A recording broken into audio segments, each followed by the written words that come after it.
Early success is usually external. Later success becomes internal. When you're young, success is, am I doing what I'm supposed to do? And later in life, success becomes, does this feel aligned with who I really am? Welcome to The Change Effect, the podcast that helps you turn life transitions into powerful new beginnings. One story, one shift, one breakthrough at a time. I'm your host, Noelle Van, an author, leadership coach, and change strategist who spent years in corporate America helping innovators and leaders break through barriers to create success on their own terms. I now work with women to step into change to create a life they love. Whether you're putting yourself at the center of your own story, redefining success, or making a power pivot in your life, career, or business, you're in the right place. Each week, we dive into conversations with trailblazers, changemakers, and everyday women experiencing the ripple effects that come from overcoming the fear and doing it anyway, providing actionable steps, practical strategies, and a whole lot of fun along the way. So if you're ready to step up and become unstoppable, buckle up and let's get started. I was watching a recent documentary on Susan Powter the other day that stopped me in my tracks. For those of you who don't know Susan Powter, she was a 1990s powerhouse in the wellness space, and some of you may remember her for her tagline, "Stop the Insanity." She was loud, brash, and outspoken, and on every talk show you could imagine at the time. Now, the film explores her path from multi-million-dollar icon to 25 years later, living in a weekly motel in the underbelly of Vegas, and the steps she takes to climb her way back while redefining success in her late 60s. There were so many lessons buried in her story that were such a good reminder of how easily we inherit definitions of success without questioning them. Now, her rise, her message, and the cultural moment she lived inside made me think about how often success gets shaped by visibility, performance, and external validation. And how over time, many of us wake up and realize we've been chasing a version of success that never fully belonged to us. It made me ask a bigger question. Who decides what success was supposed to look like for us in the first place? Now, today I want to talk about success in 3 different ways. How we define it, how those definitions get built early, often without us realizing it, and why it's not only normal, but necessary for that definition to change as you change. Because if your version of success hasn't evolved, there's a good chance you're living someone else's definition. So where does our definition of success come from? Most of us didn't consciously choose our first definition of it. We absorbed it from parents, teachers, maybe media, culture, what got praised, what got rewarded. Early success often came from getting good grades, being responsible, being chosen or promoted, impressive or liked. And none of those are bad things, but here's what's fascinating and rarely talked about. Early success is usually external. Later success becomes internal. When you're young, success is, am I doing what I'm supposed to do?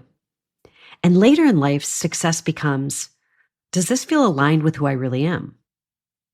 And that shift can feel like betrayal of expectations, of identity, of the version of you that worked so hard to get there.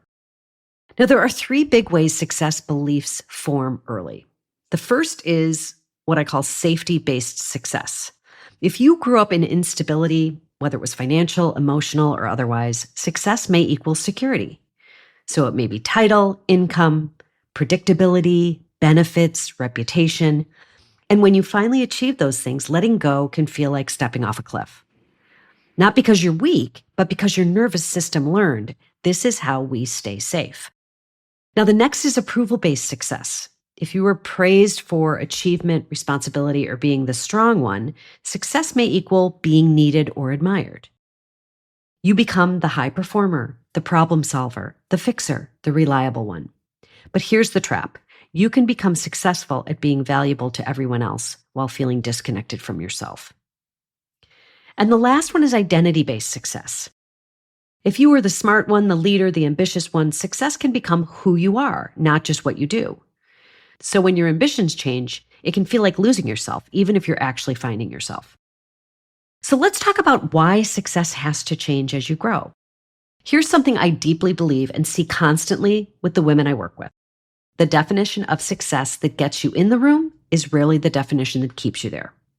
Because early career success is about proving, achieving, establishing, securing. And then later success becomes about meaning, agency, energy and impact, freedom and alignment. And this is where so many high achieving women hit what I call the invisible wall. From the outside, you've made it. From the inside, something feels off. Not dramatic, not catastrophic, just misaligned. So I want to give you the quiet truth. You are allowed to outgrow the goals you once prayed for. You are allowed to want different things now. You are allowed to redefine success without apologizing for that. Because success is not supposed to be a fixed destination. It changes with time. And when people feel stuck, it's often not because they lack discipline or clarity. It's because they're still trying to live inside an outdated success story. So what are some signs that your definition of success is changing? You might notice you care less about titles and more about autonomy. You care less about being impressive and more about being honest. You care less about being busy and more about being effective. Or you care less about external validation and more about internal peace.